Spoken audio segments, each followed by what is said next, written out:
আসসালামু আলাইকুম। যারা দুবাই এসে প্রথমেই এক বিজনেস করতে চান, তো আচ্ছা ভাই, তাদের উদ্দেশ্যে আমি একটা কোয়ান্টিটি কথাই বেশি বলবো নিলে যে কি দাম আপনারা কম রাখেন নাকি? প্রথমে হ্যাঁ, ৩০,০০০ কোয়ান্টিটি টাকা বেশি মানে নিলে দাম কম রাখেন? দুবাইয়ের ১,০০০ দিরহাম, তো ১,০০০ দিরহাম থেকে আপনারা এই যে কিরাম কম? মোবাইলের বিভিন্ন অ্যাক্সেসরিজ, মানে বিভিন্ন কার্টন নিলে? মোবাইলের টপ বাটন হ্যাঁ, বা আপনার ওই মনে করেন আমি কাভার, একটু হোলসেল বিভিন্ন হেডফোন, দোকানে। চার্জার, এগুলা ব্যাটারি এগুলো নিয়ে এসে হ্যাঁ, এখানে সেক্ষেত্রে বিভিন্ন দুবাই সুযোগ অনেকগুলা আছে। বাংলা বাজার আছে, যে বাংলা হুম, বাজারে আপনি এগুলো নিয়ে এসে কম দামে হোলসেল বা দেবেন না? নিজেও একটা পজিশন এটা নিয়ে সেল হইলো না। করতে পারবেন।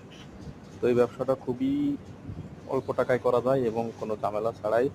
এটা আপনি যদি দুবাইয়ের ভিতরে ব্যবসা করেন তাহলে আপনি দেরা দুবাই গেলে এই প্রোডাক্টগুলো পাবেন। আর যদি আজমানে করতে এদের চান তাহলে দোকানে ভিড় অবশ্যই নাই। আজমানের ভিতরেই পাবেন। তো প্রতিটা স্টেটেই এই হোলসেল দোকান পাওয়া যায়। এটা আপনার আসলে এই ব্যবসাগুলো করতে পারবেন। আশা করি এই ভিডিওটা আপনাদের যদি ভালো লাগে অবশ্যই আমার এই চ্যানেলটি সাবস্ক্রাইব করে রাখবেন এবং নতুন নতুন বিজনেস